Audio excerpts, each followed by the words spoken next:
Hello, welcome to our next segment of Off the Shelf. I'm Renee Ryan. This is Barbara Wallace, my cohort, and then we have Theresa. Can we say your last name for me? Bakken, like Bakken is how my kids say it. Rockin'. Okay. Rockin' Bakken. I love it. I love Not it. Bakken like Kraken, but Bakken like rockin'. That's the way we do it. I will never forget it. I love that. So one of the things that we love to do on Off the Shelf is that Barb and I kind of dreamed up this segment because as authors, and Barb is also a bookseller, we have a different take on what we find in books, why we like authors, why we like stories. And then we love to bring in a reader, a book influencer to sort of read the same book with us, and then to hear their take on it as not from a different fan base, yes, but also just kind of a different take on what it is that draws you to a story and reels you in and works for you. And one of the things is sometimes we have the author here, but we really like to have this be more of a book review than have it be an interview with the author, because this is sort of our chance to kind of dig into the story and the book. And I'm happy that Theresa was the one that suggested the book that we are going to cover. But before we do that, I wanted to introduce ourselves, and then we will get into the actual discussion. As I said, I'm Renee Ryan. This was sort of my dream baby. I came up with this idea because as an author, I have not a lot of time to read, and I thought this would absolutely get me started and sort of keep my feet to the fire in terms of reading, because as authors, we do need to read, and it just helps us with the storytelling, and it's just too easy to turn on Netflix or TV, and I just feel like you don't get the same kind of immersion into a story as you do when you read. And I'm a multi-published award-winning author. I write historical fiction. I cut my teeth on romance. And so here I am heading into my third decade of books, into 30s, not decade writing, but I'm into the 30s in terms of published novels. And now I'd like to introduce Barbara. Barb. Hello. I come from the same background as Renee. I have written for Harlequin, Mills & Boon for the last decade, and have recently hit 26 or 27 books and decided that it was time to do a career pivot because I've always loved historical fiction. So I declined my last contract and have moved into historical fiction, and I'm working on my first one, which is based in the 1960s, which is probably, is it really historical fiction if you were alive during that period? But so that is me. And she said I part-time to feed my book habit. I work at Barnes & Noble. And you have a really good insight as a bookseller. So we'll talk about that in a few minutes. But now let's go. Big historical fiction readership that comes to our. That's exciting. I think if you walk into a Barnes & Noble, you can see that because of the way that it's merchandised. I'm former retailer, so you can always tell how a store is merchandised tells you a lot about their shopper. Okay, and so Theresa, thank you first of all for being with us today. I'm just so honored. So I've listened to your podcast. You, by the way, have an amazing voice. You should. My husband's in media. He's a radio guy for his whole career. A general manager, hires talent, and I was like, you have got to listen to her.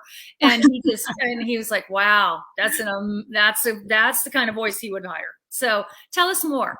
Well, I'm glad this is recorded because I'll play that back when I'm in one of those moments where you question whether you're really like capable and am I doing what I'm supposed to be doing? But I do. Thank you very much. That was really nice. What a nice way to introduce me. I work as an audiobook narrator. I came to it during COVID, actually, because one of my children that's a college graduate said, you need to get back into storytelling. This is what you need. And I think, I took many years off and kind of left broadcasting and left that kind of voice work as my kids were growing up. And I worked part-time in the nonprofit sector. And so it was really kind of a push from one of my young adult children that got me back into a space and he sort of created a space for me to work. So I started working as an audiobook narrator. And I was just I think during COVID, especially, authors were reaching out through different mediums. I wasn't going to Barnes and Noble and hearing, or at the local level, it's called the Tattered Cover, and hearing authors speak and read from their books. And I was just really missing that. And I was looking for ways to connect with authors and other narrators also. I just think we were very isolated. So I started producing a podcast called Desideratum, that which is a Latin word that it means basically essential things. And for me, storytelling and interacting with storytellers is just an essential part of my humanity. So it springs from a poem my father had me memorize a long time ago. But anyway, so I interview an author, and then I feature an excerpt from a scene from their audiobook. And if they don't have an audiobook yet, I record a scene so we can sort of celebrate the that sort of journey of listening, how that's another way of, it's not for everybody. I meet people, it's so funny when I meet people and they go, oh, I cannot focus. I cannot listen to an audiobook. But I think in general that, dipping our toes into that way of experiencing story is generally growing. Like if you look at numbers for the production houses and publishers, you'll see that. And again, I think during the pandemic, it has been a source of entertainment, of joy for people to participate in audiobooks. So the podcast sort of celebrates both the talents of the author, of the storyteller, and the talents of the spoken storyteller or the oral storyteller. So that's what I love that. I love that. I tell you what, when one of my very first books that became an audiobook, and I listened to it. It was back when I was writing for one of the Amazon imprints. I've had 5 books in audiobook now, and I just cried hearing it come to life. Especially, it's such a skill what you have. And so anyway, I love audiobooks. I do a lot of walking, and I think it's the best thing to do is to listen to That's actually when I listen to them too. That, and I have a long commute if I want to go visit my son. So my husband and I listen to audiobooks on the way I work out of my house, so my commute is going to McDonald's and getting my coffee and then coming home. So I do get a little bit of commute too. So Theresa was the one that suggested which book we were going to review this week. And I am so excited that this was the one. So the book that we are reviewing today is called The Second Mrs. Astor by Shana Abe. So as we all have our copy. And I absolutely, first, before we get into it, I would love to hear from you, Theresa, why you picked this book and how you came about it, because it's a very interesting story as well. Well, I'm very fortunate in the podcast world to have a relationship with different publishers who identify authors that they think would be great guests on podcasts, that they're looking for ways, of course, to spread the word about the storytelling. And so this book came to me from Kensington. And I think, I think they were right. I think if you get a chance ever to hear Shana speak, she's a really vibrant personality. She has a great,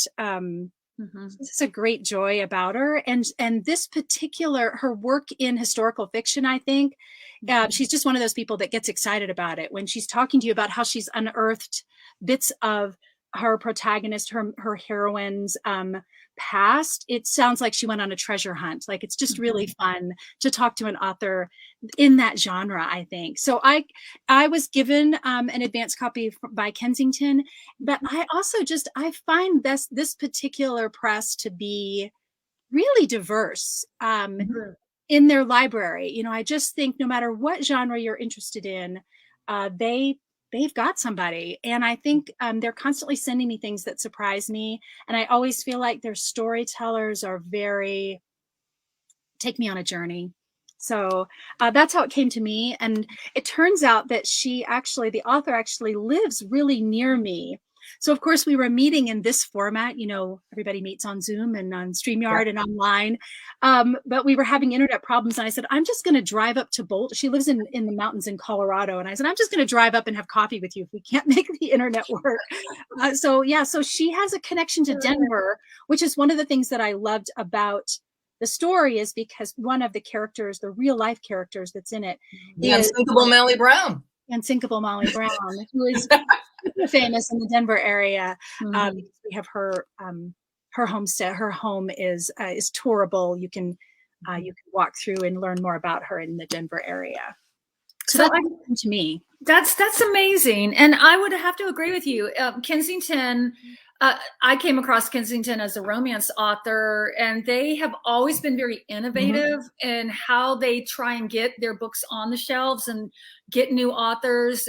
They're very bold, and they'll try something. And I know that I don't know many authors that have that. I don't know any authors, to be honest with you, that have written for Kensington and not been happy. Yeah, and I think that's wonderful.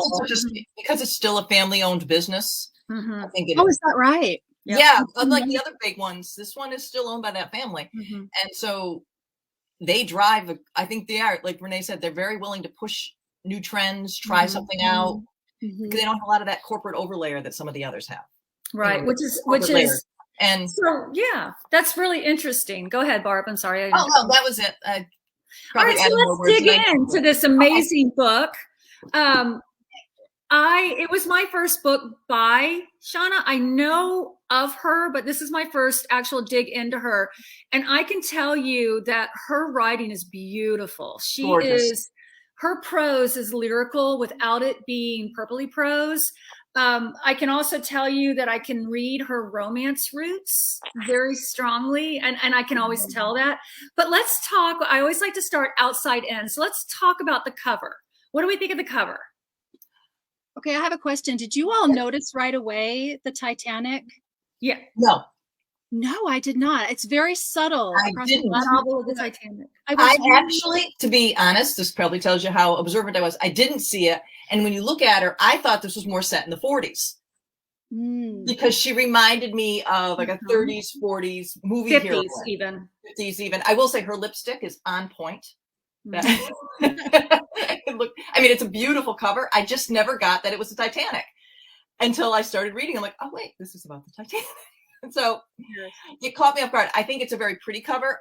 From a bookseller's point of view, it's dark and it doesn't always show up real well on the shelf. I mean, I put it as it's a face out right now in our store because I go around and turn books I like out face out.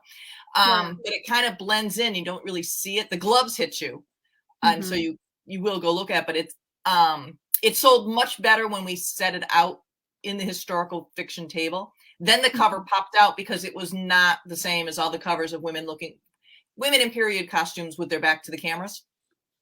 I think there is sort of a nod to romance too. Like, do you feel like it's romantic? Like it could be very glamorous. Glamorous is a great word. I could feel the glamour. And like I said, on a table, when you have all those others that look alike, this one jumped out at you. Because, and I think it was the glamour and the white gloves and the pearls. On a shelf far away, it doesn't necessarily, but it definitely did on a table. And that's where it sold the best. We had it on a table and it sold out and we had to restock it. So, oh, great. That's really interesting. And that's why I always want to start with the cover, because the authors, this is something for the viewers that may not know this, depending on your publisher, authors have very little or a lot of input, and it just depends on who the publisher is. But at the end of the day, the publisher really does make those. They're the ones that do the artwork. There's a collaboration on the very early end, at least for all the publishers that I worked with. There was one publisher I worked with that I was able to pick the model and the outfits, but that was all that was it. And then when at my other publisher who I'm writing for now, I pretty much have zero input other than I can send covers that I think look familiar, and I'm supposed to go out and sort of search for images that I think captures the essence of the book, but I really don't have a lot of input. And I can say after reading the book, And I noticed very right away. It said a novel of the Titanic. Yes, but even what I just pay closer attention than I do. Yeah, and it's got the Titanic on there. So as we're segueing into the interior, I felt like there was such a little part of the story on the Titanic that I think I wish I had not noticed it, because I was expecting them to be on the Titanic sooner. I was expecting more of the Titanic in the story. Because I knew the story that, spoiler alert, he dies, but I knew that because I think that everyone that knows anything about the Titanic knows that John Jacob Astor was the most famous death, because he was the richest man in America at the time. But had you ever known that his wife survived? I did not. I didn't even know. I didn't know anything about her, and I could see, and I don't know, I think Barb and I do this, and I don't know if you're one of those, Theresa, that does this, is that when I'm reading the book and I know it's a true historical person, I will start Googling the person. I did the same so thing. I'm Googling all over the place, and I'm trying, there's not a lot of information on her. Well, I did find stuff. And interestingly, this segues into the one thing that I had a problem with the book, which is not Shana Abe's fault. So I want to clear that up right now. She was asked to write a Titanic story. So she did. And the thing is that Madeline Force Astor's life got way more interesting after the Titanic sunk. She married a childhood friend, stayed married with him for 20 years, left him for a young man. She did the reverse of what Jacob Astor did. Yep. And it was very scandalous. And she eventually died almost poor. And the guy was a boxer. He used to slap her around. It was a horrible relationship that she scandalized Newport for.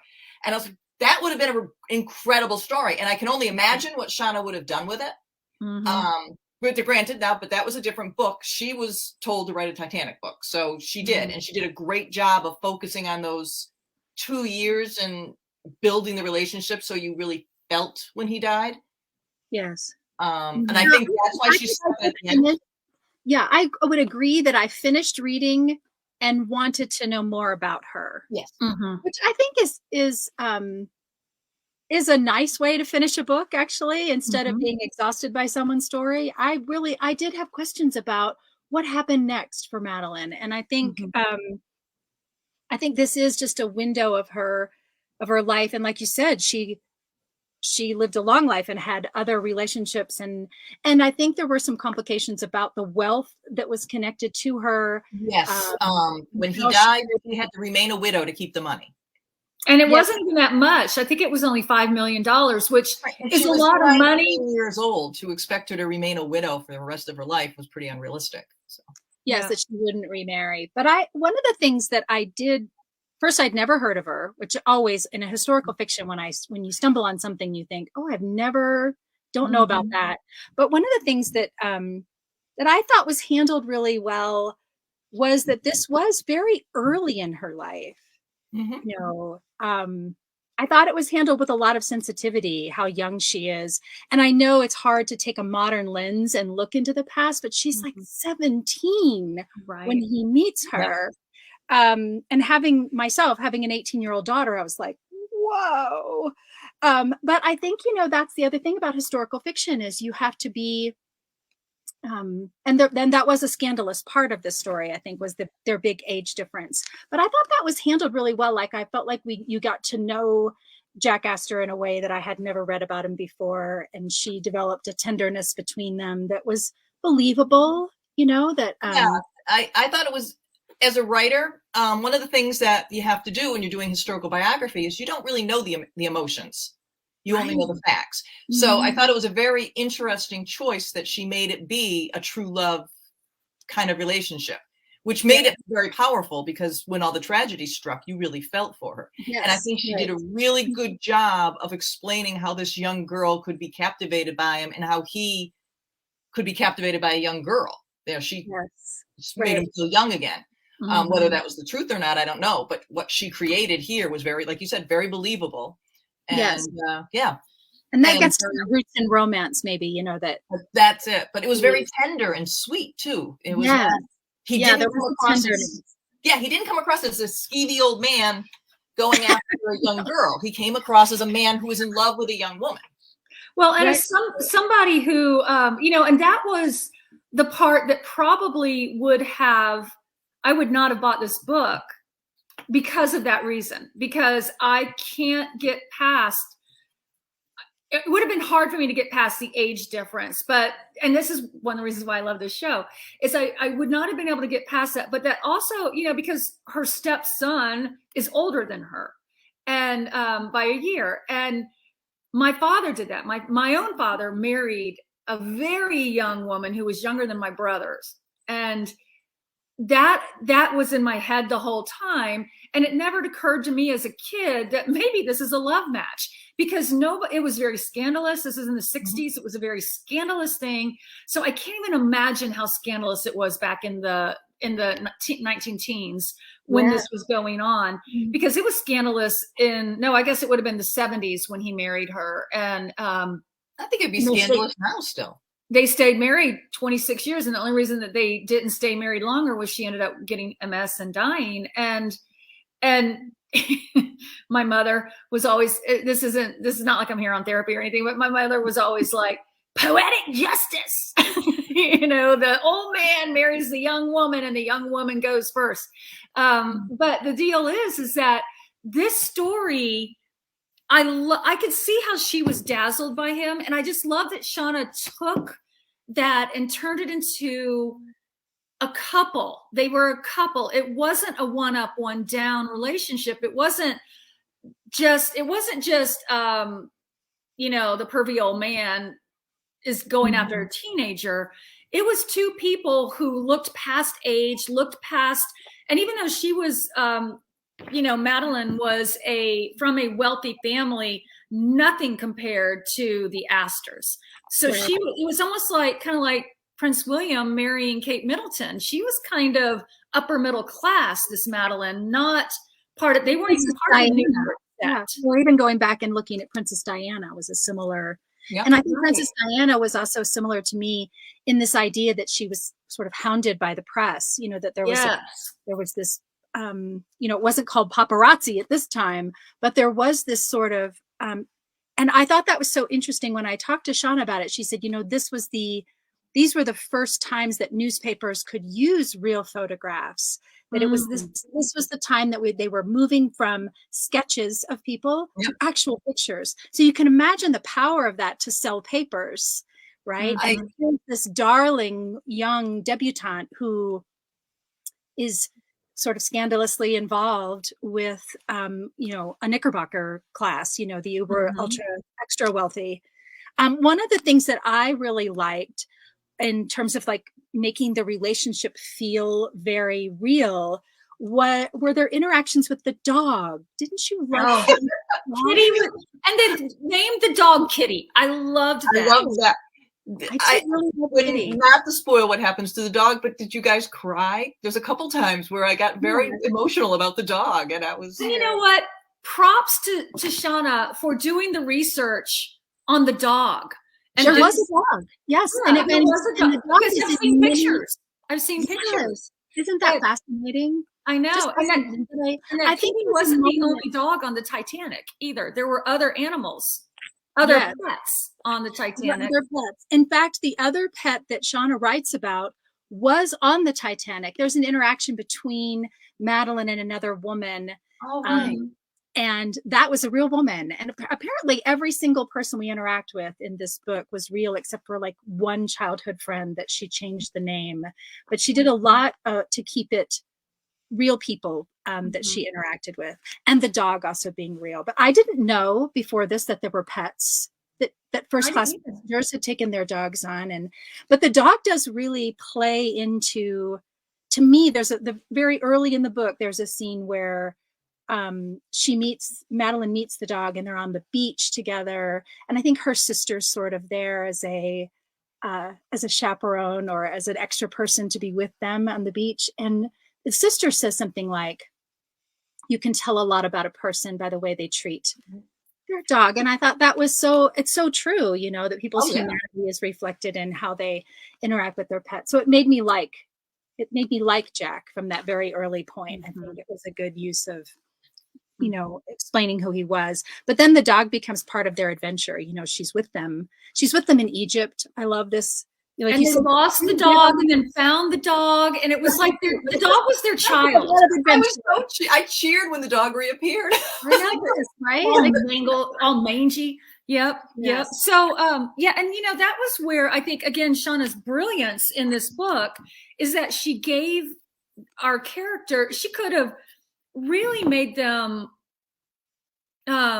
more like even Jack, you know, he came from such a different world that any of us could ever really understand. And even his way, he like talking about the journalist, they were all men, okay, back then. And so how they treated him versus how they treated Madeline, there was just no respect for her as a person. She was just an object to them.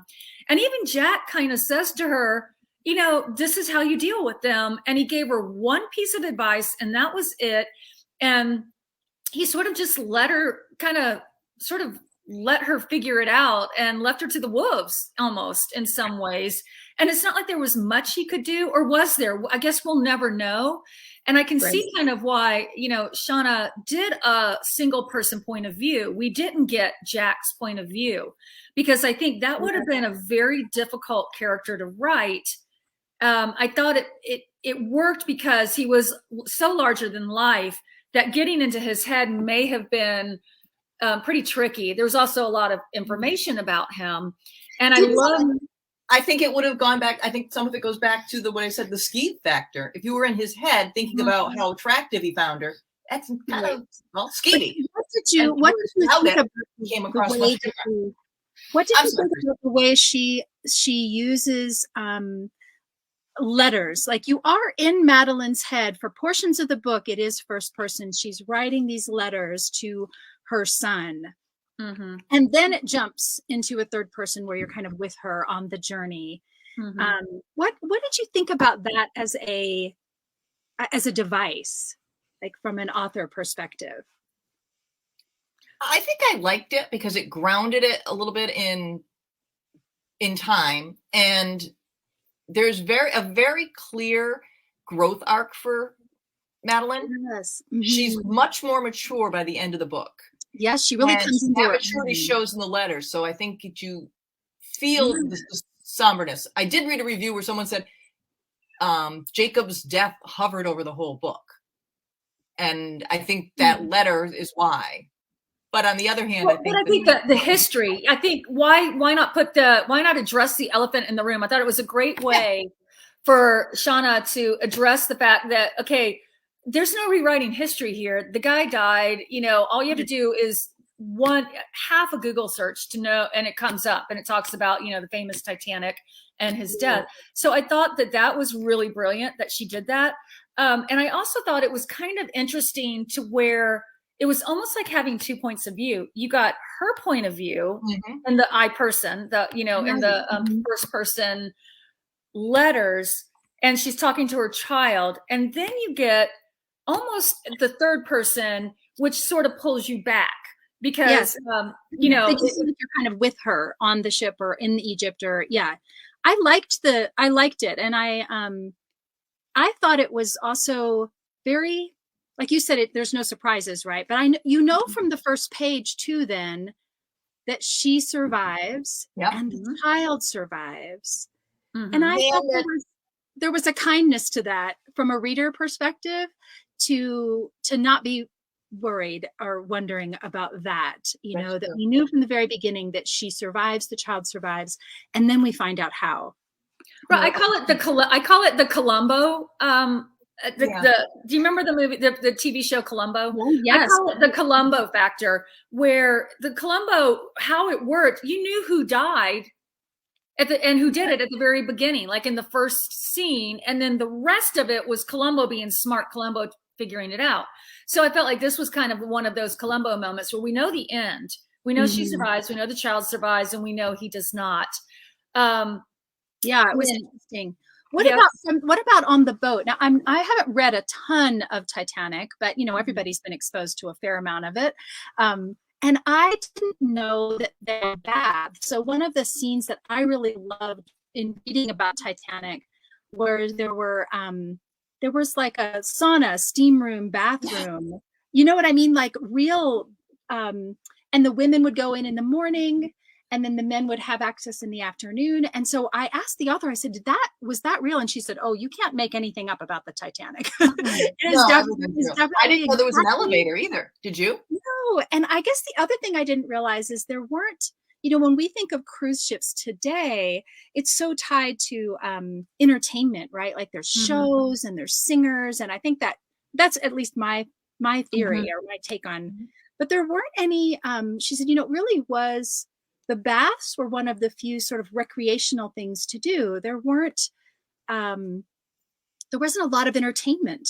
It was really amazing food, really incredible staterooms. But the bath part of it, that sort of spa area, I'd never read before. I thought that was so fascinating. That was very neat. And that was kind of where I just wish there had been more on the Titanic, but I can see how, after I finished the book, I thought, okay, this was brilliantly done, because if we had had more on the Titanic or started on the Titanic, we would not be invested in those characters because, and this is because, and I can say this because I have a series of Gilded Age characters where all of my characters came from Gilded Age New York and the upper class New York.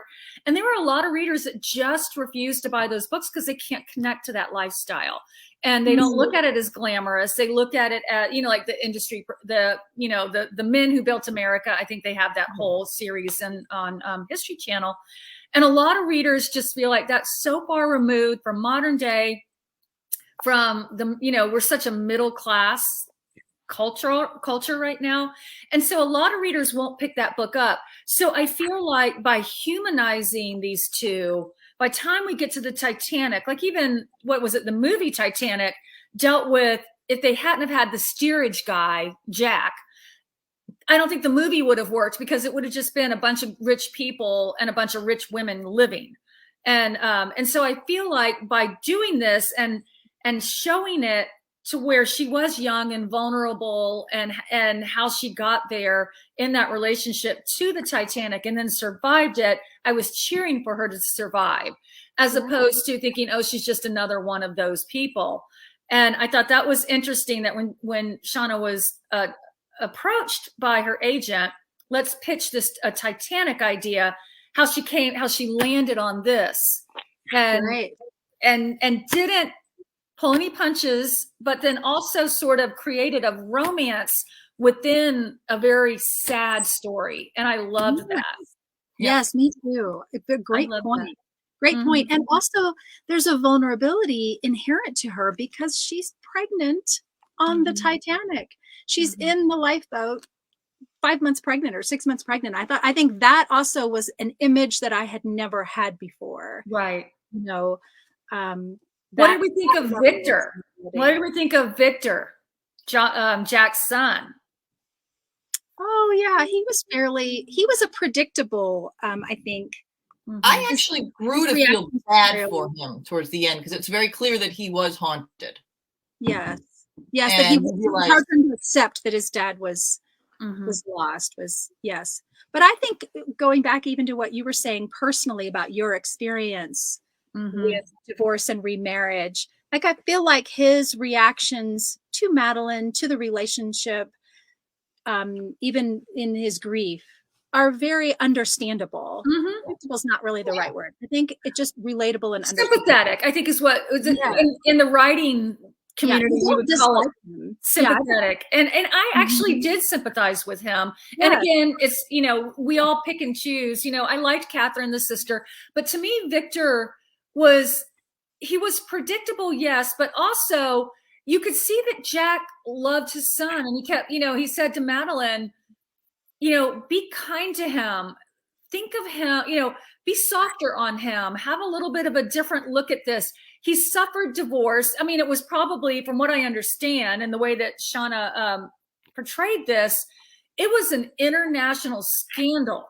was this divorce that this kid had to deal with. And he was a teenager when it happened. So he was forming, teenage years are tough anyway. And he's got these parents that had this nasty divorce, and they were using him as a pawn. You got that sense too, because the wife kept telling him, his mother wanted that painting. Yes. And Jack refused to give her. That's when you began to really sympathize with him. Yes. And telling him the father's keeping this away from us. He won't let us have it. All this stuff. And you realize that she's been feeding him stuff too. Yeah. She's been pecking in his ear. And then Jack is understanding that and saying, be a little bit more understanding, Madeline. And I thought that was where I felt like Jack, her immaturity, how could she understand that? She was 17, never lived outside of her own home, had been in a very protective bubble. And then here comes this kid who's her age, and he's angry, and he's seeing his father dating someone younger than him. And I just felt like that Shana handled him as I think he probably was in real life. And then even when they had that moment at the end, the connection over the dad's death was also realistic. And so I felt like she gave him a very secondary character, a lovely arc, I thought, and an understandable arc. Yes. And a lot of depth, right? Mm-hmm. A lot of depth. Yes, I think so too. What did you think about, like, as an author, the way that one of the things that was an impact on me was the way she described flowers throughout. I thought that was brilliant when she went through the whole thing about the courtship and the level. Yes, the language of flowers, and just even the descriptive way that she talked about the way they smelled. And that it was also just, I guess, a real sign of, it was just lovely, but it was also, I didn't realize what a sign of wealth that would be. I think, today we go into the grocery store and we can buy fresh flowers. But at the time, from that sort of historical fiction perspective, it was a great use of conveying wealth. The idea of these American beauty roses and the size of them and the smell of them. And I loved the descriptions of the flowers. And I think she did a really good job of using them. She did a good job overall in weaving in history rather than doing any kind of info dump. Yes. Which you must, as a reader, it must drive you crazy. Sometimes you're like, oh, now 6 pages about what this building's about. She did a really good job of dipping, just enough that you needed. You didn't need everything. And when the flowers, she used them at different times in their relationship. A flower delivery would come and it would be a different flower. And she explained it early enough in the book that this is how the courtship goes. You only get a certain flower at a certain stage. Yes. And that was very historically accurate. And that had been going on since the Victorian era, even since the Regency era in, way back in the early 1800s in England. And I loved how she didn't just say, I loved how she handled that. And, the one thing, speaking about, and I just got to show the cover again, because, it's so everybody that hasn't read this book, read it. Yeah. The thing that I really think that stood out for me about this book is that, and this goes back to the descriptions and the writing, the lyrical prose, her writing was so beautiful, and it felt like I was reading a literary novel. A true artist wrote this book, and yet she gave it a pace like a genre, just like a romance novel or a mystery, where the pace was still very quick. And I didn't feel like, okay, well, I'm going to have to wade through pages and pages and pages of narrative. And even when you did go through pages of narrative, I didn't feel like I was wading through pages of narrative. So I feel like that is brilliant storytelling. And this is where I wish she was here. So I could tell her, you are the way that she married the brilliant writing with the genre pace. And not to say, okay, wait, that came out wrong. Not to say that a genre writer can't be a good writer, but they're two different skills. You said the same thing about Island Queen, if you remember. And I think that this is where people who cut their teeth on genre writing, that's what they really come away with, is pacing. Yes. And the whole where to start the story. There's always the big argument of where do you start your story? And even its chapter, where do you start the chapter? Because the rule is you start where the trouble begins.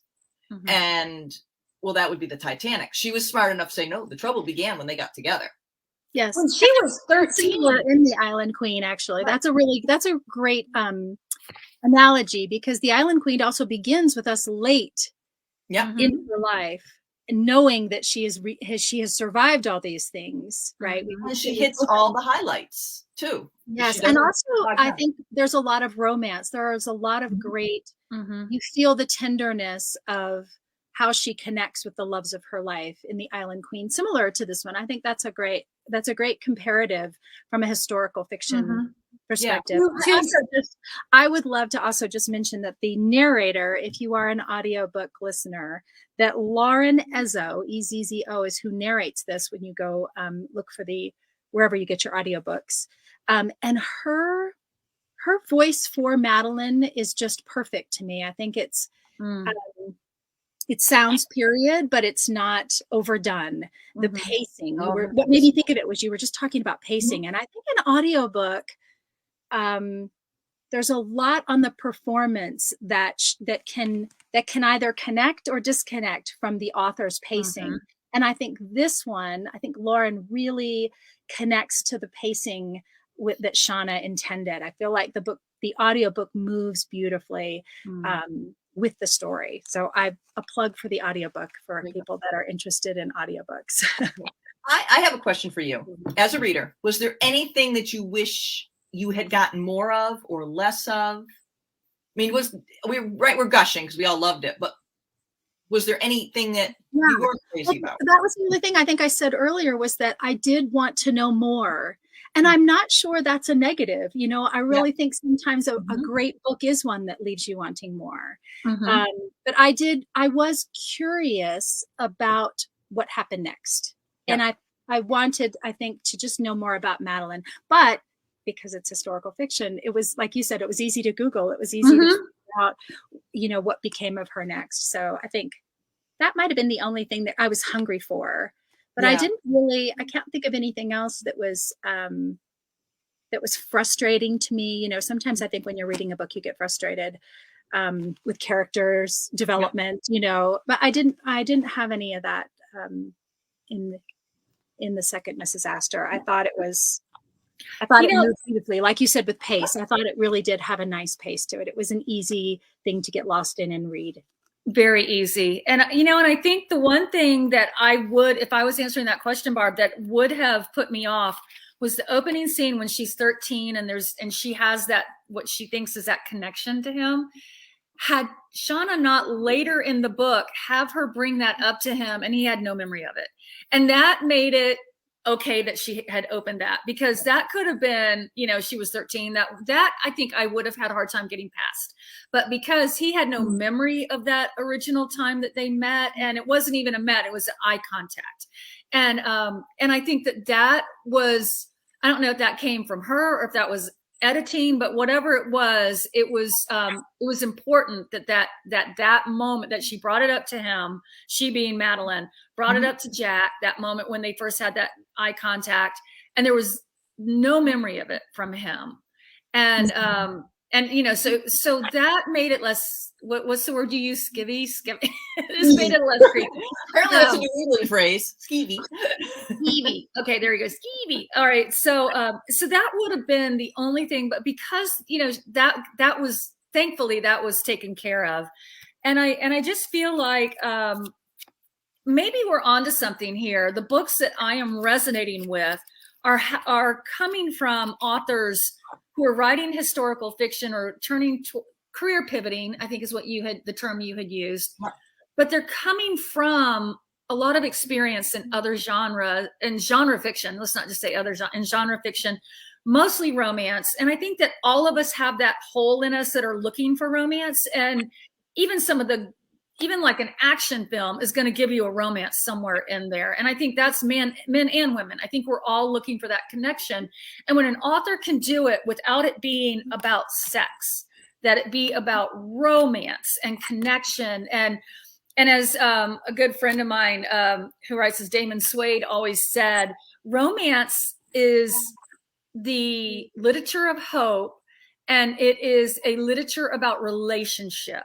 And that's why I think those authors, that they cut their teeth on that and they come out of it, they understand how to connect people, not just romantically, but you'll even, like, I loved Madeline's connection with her sister, Catherine. I thought that Catherine wasn't in much of the book, but every time they were there was such a connection between those sisters. And that also humanized Madeline, but it also shows speaks to the point that I'm talking about, that Shana knows how to write, Shana knows how to write relationship stories. And that came through times 12, times a million. So, yeah. All right. So as we're wrapping up, tell me what you think is, like, if you were going to recommend this book to somebody, what would be your selling factor? And I didn't prepare you for this question. So. Yeah, you know what? I'm gonna dip. Can I answer first? Absolutely. I'm gonna dip into what you just said, and that is that there's a tenderness to this relationship without it being about sex. There's I think the way she describes it is, she says that she feels seen by him. She feels seen by him. And I think he articulates that too, like when she's in that third person part, that he feels understood, he feels listened to. And I think ultimately that is the connection you're talking about, that we're all hungry to feel connected, to feel listened to feel understood. And so I think if you like period, if you like historical, like that scene you're even talking about at the beach, right? Where she describes what they're wearing. She describes about the beach and how it's segregated by men and women. Like, you do feel like you're in that time period very authentically. And yet there are timeless, universal relationship components to the story that I think would appeal to anyone. I have to agree. I think that's that the tenderness, the romantic quality, where you actually you grow to care about these people. So it's really not a Titanic book, despite what it says. Although, actually, no, I'm going to correct myself, because I think that it did a very good job of capturing that same feel that the movie of Titanic had, where they had the doomed, tragic love. And you know that that's going to happen here, and you really cared for these people, so you felt horrible when it happened. Even though you knew it was going to happen, and knew he was going to die, she managed to make you care about them until they broke up. And I would tell people, if you loved the movie Titanic, this is that same kind of feel. Yes. Yeah, the same kind of love story, tragic love story kind of feel. Yeah, I would say, I think those are great answers. I would say, yes, please. Yes, please. Check. I think the thing for me is, as authors, I think we talk about this too much as authors and not enough with readers, is that every single choice by an author could have been 12 different other choices. And the thing about this book that I loved, and about the author as an author, is that she made a choice very early on to cover these people that I don't know. Like I said, I would not have picked up this book, and I'm so glad she chose these people. And she made that initial choice she made, and she just soared with it. And she turned people that could maybe on paper not seem likable, they became so important to me as I couldn't put this book down. I gobbled it up. I read it, and it was because of this author's choices from the very beginning. And like I said, even when I thought there was a choice that I was like, I could have never made that choice as an author, and she figured out how to make that choice even work. And so it was brilliant storytelling.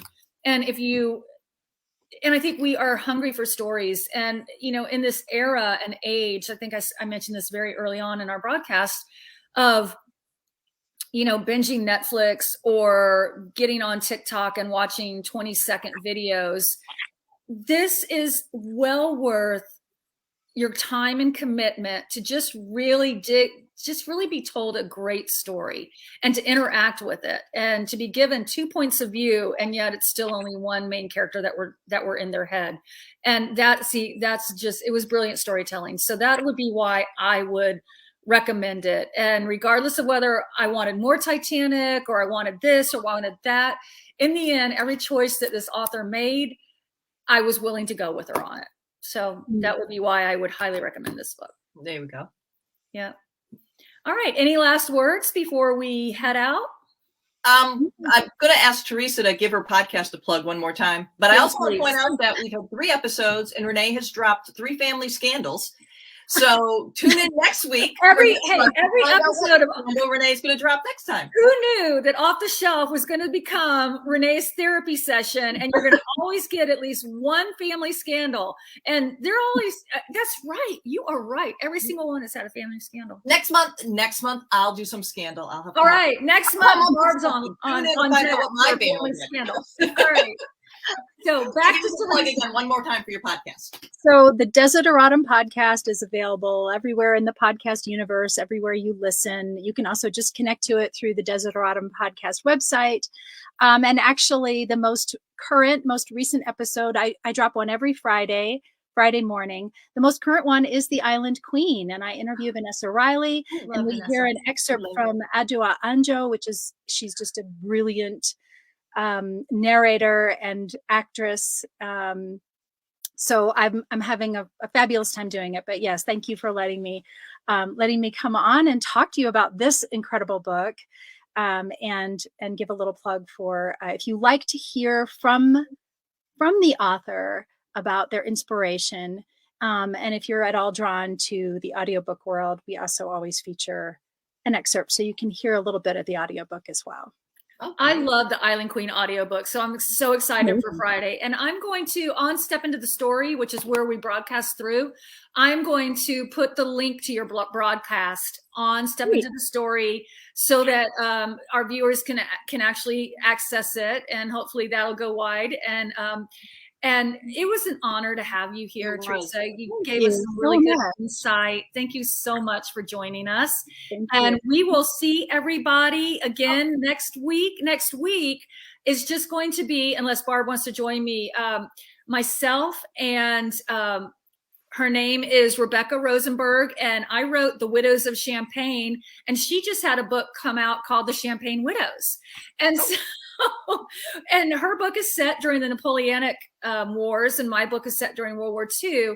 So we're going to do a little bit of comparison and contrast of our 2 different books set in the Champagne era during war, but 2 different wars. And I'm reading her book. It's going to be super, it's going to be very insightful. It's going to be an exciting, so that's going to be our next podcast next week. All right. And then the week after, shortly after that, we're doing Shoulder Season. Yes. Clancy. Yes.